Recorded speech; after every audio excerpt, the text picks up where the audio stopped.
From awaytogarden.com and robinhoodradio.com, this is A Way to Garden with Margaret Roach, your weekly invitation to dig in and grow. Parsley that was bred not for its leaves but as a root crop, or a winter squash with vivid green flesh instead of orange, and perennial onions called potato onions that multiply.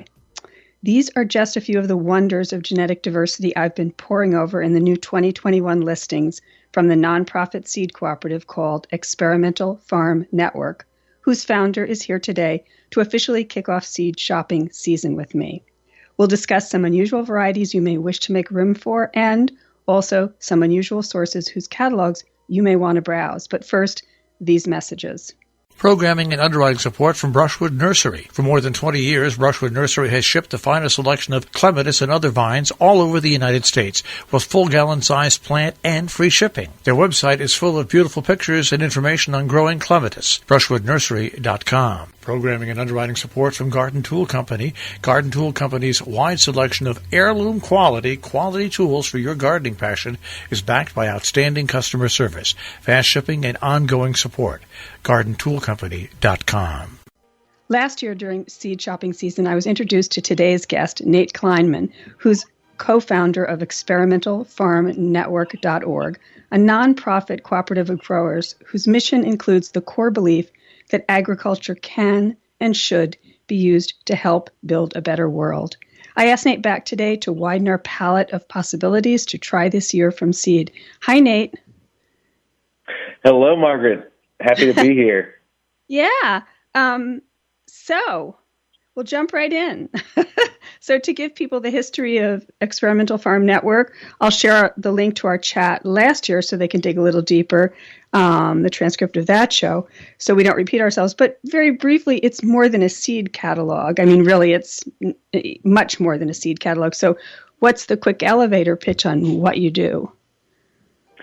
So we started in 2013, and our purpose is to facilitate collaboration on sustainable ag research and especially plant breeding.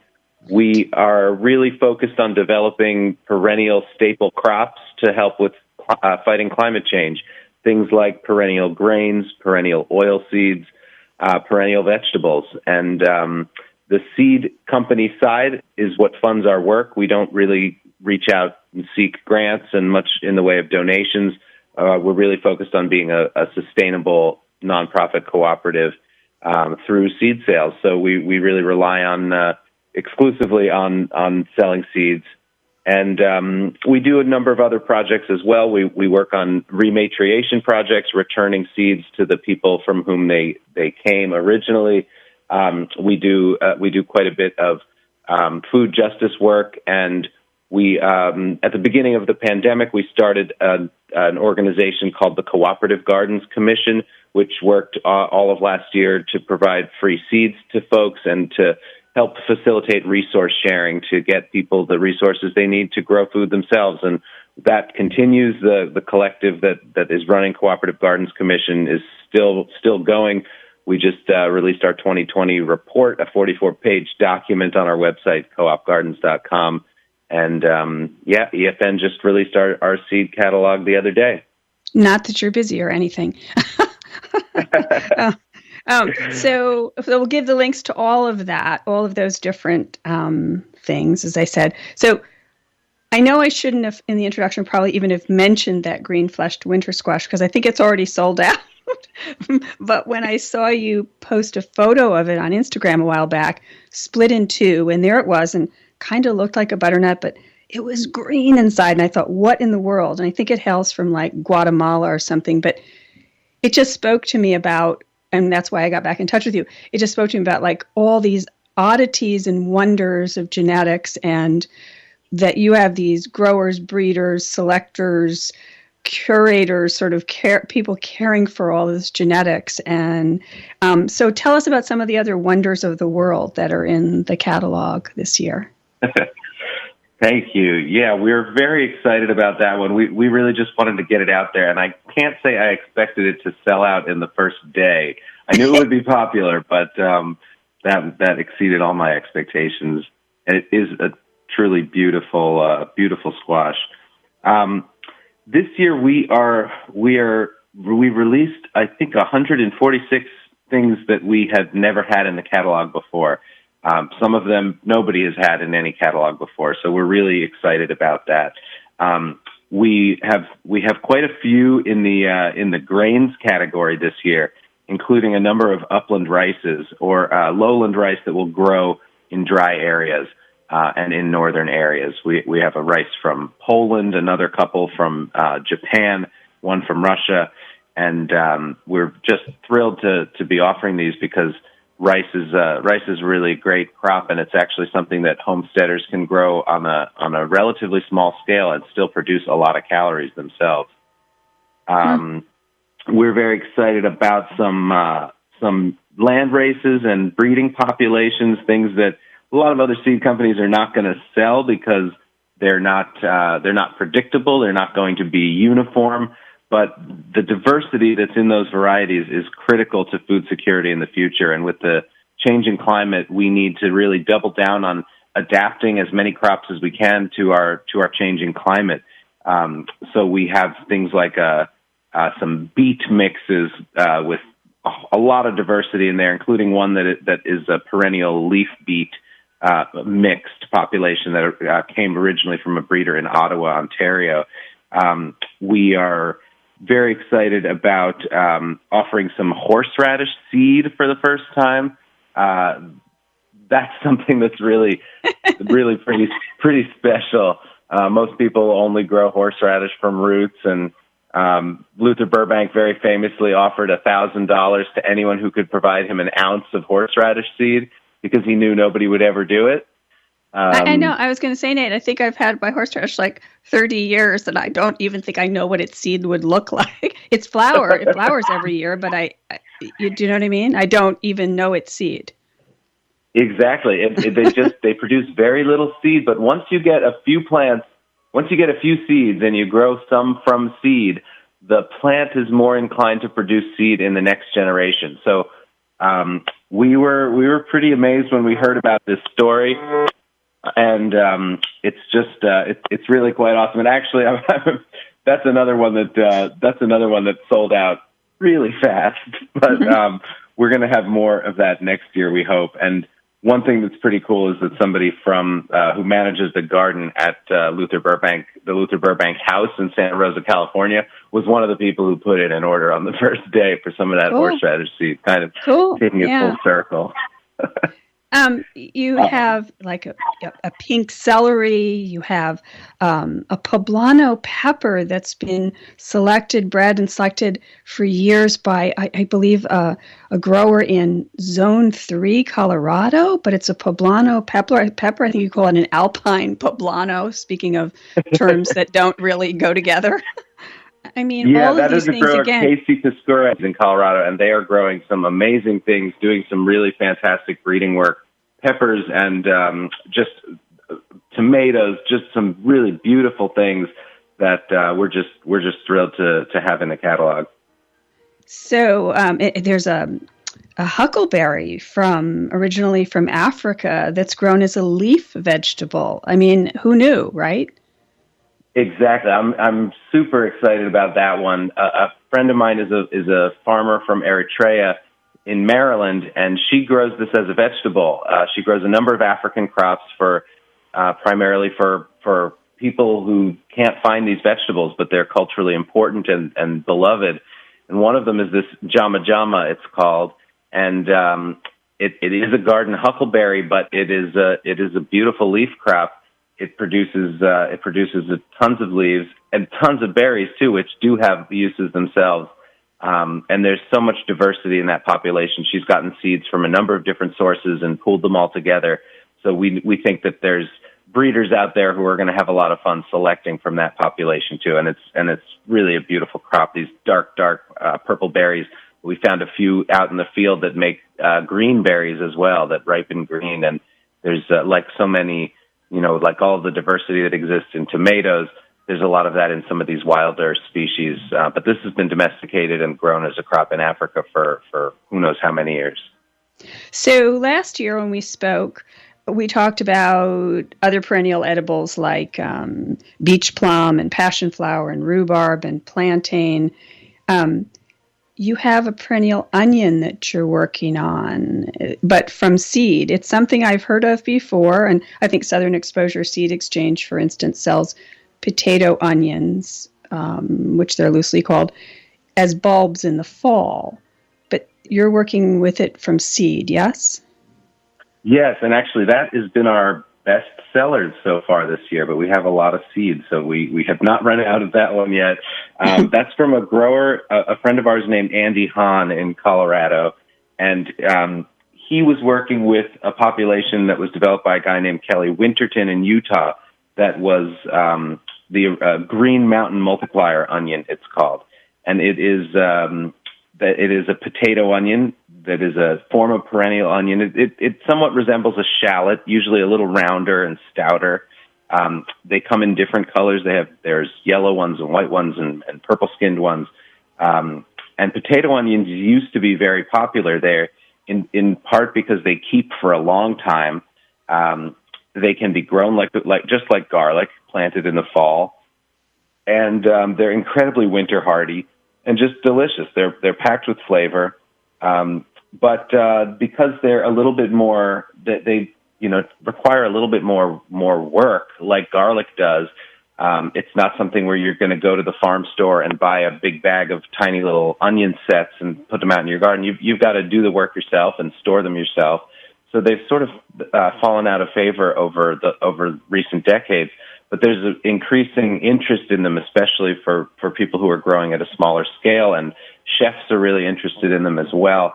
But there's just not a ton of diversity out there. So we're really excited to have this population from seed, and every packet you get is going to produce different looking perennial onions. And we're really this one we've had for a couple of years, but we're really excited to have a larger crop this year and to get as many people growing these as possible.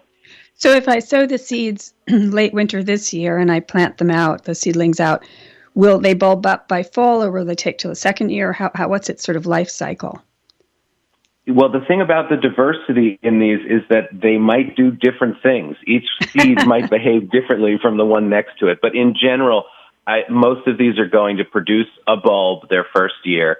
So if you start them early and then grow them through the year, you might be able to harvest a bulb by midsummer or late summer. You might harvest a bulb by fall, and then you can store them indoors over the winter, potentially, and plant them out early next spring, or you can just keep an eye on them and leave them in the ground. The summer heat is really the one time when you might want to bring them in, when you might have to bring them in. That, in my experience of growing potato onions, that's sort of the most challenging time. But I've had ones that I've forgotten about and left in the garden, and they've just stuck around. Cool. And some of the common names are hilarious for them. Like they call them sometimes mother onion or pregnant onion or hill onion, because they kind of get like a little aggregation of bulbs, don't they? Absolutely. And that's actually the Latin name. They call them Allium cepa, which is the Latin name for onions in general. But then the variety is aggregatum. And that's what they do. They aggregate.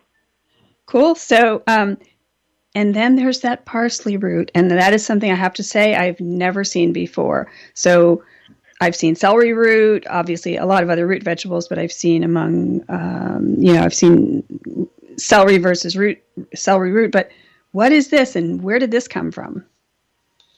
Parsley root is really a fantastic vegetable, and it's been grown in Europe and the Middle East for a long time.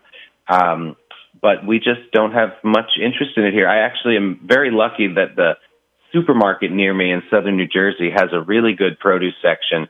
And whenever they can get it, they actually get parsley root and offer it there as a vegetable, bundled up just like carrots. And every time I see it, I buy one or two because I just love it. I love to eat them raw. I love to cook it up just like I would carrots or parsnips. The flavor to me is somewhat intermediate between a carrot and a parsnip, but it has its own distinct parsley flavor. It's nutritious, and it has this real sweetness to it. Makes a fantastic soup. You can bake it in the oven. You can make little fries with it. It's just a really great fruit and a great vegetable. And the one that we're selling is a Polish accession that came to us from Wild Garden Seeds in Oregon, Frank Morton's company. And yes.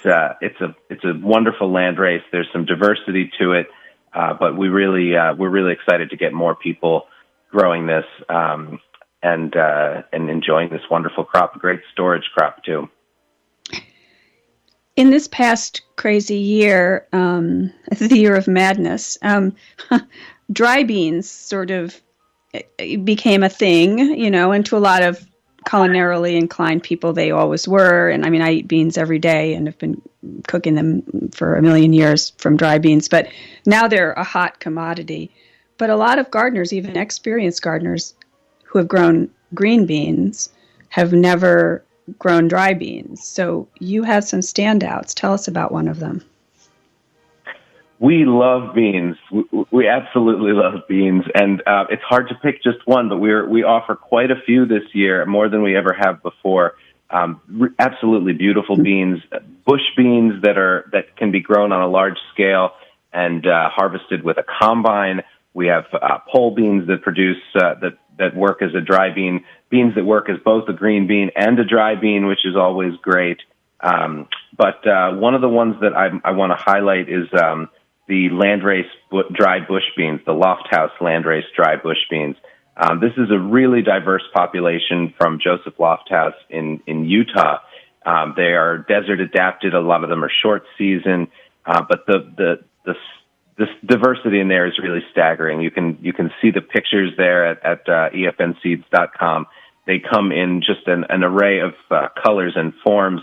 And that diversity is so important. If you've had trouble growing beans, starting with something like that that's so diverse, it just means that you can start with a packet of seeds, and what you end up with if you grow them and save your best ones for 2 or 3 years is not going to look like what you started with, but that's okay. You're going to have something that's adapted to your garden and your climate. And beans, they really multiply exponentially. So in just a couple of years, you can be producing pounds and pounds of food for yourself, for your family, for your community.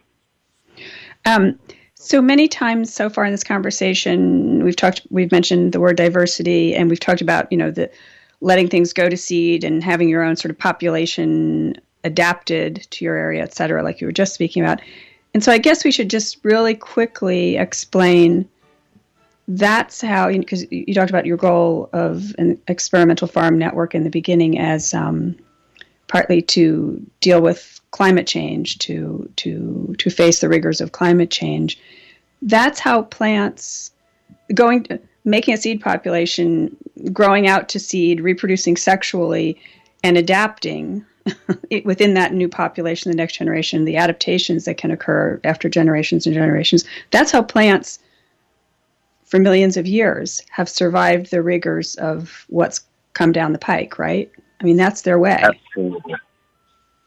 Absolutely. And farmers have played a huge role in, and all of the crops that we grow are the result of farmers doing work and gardeners doing work, just saving their best seeds and selecting them. That's how we have the amazing diversity of food that we have today.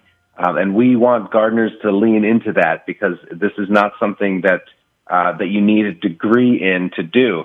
Anybody can do this. We've been doing this as a species for 10,000 years now. And it's really amazing to see the kind of things that have come out of somebody's small patch of ground. And a lot of the things that we're offering are coming from small growers, small breeders who don't make a living at this. They pursue it as a hobby, but they're doing some of the most path-breaking breeding work out there now, because they're not beholden to some big corporation that's paying their bills, or a university that is reliant on grant funding or government funding. And there's the freedom out there to do what you want to do and to produce something that you think is valuable for yourself and for your community and for other growers as well. So we're offering some things this year that are that really you just would never see from another company, like an F2 hybrid that was just the next generation seeds from a commercial F1 hybrid, but it's a Savoy cabbage, and the seeds are going to produce a Savoy cabbage. So we know they're not all going to look the same, but it's going to work in your garden.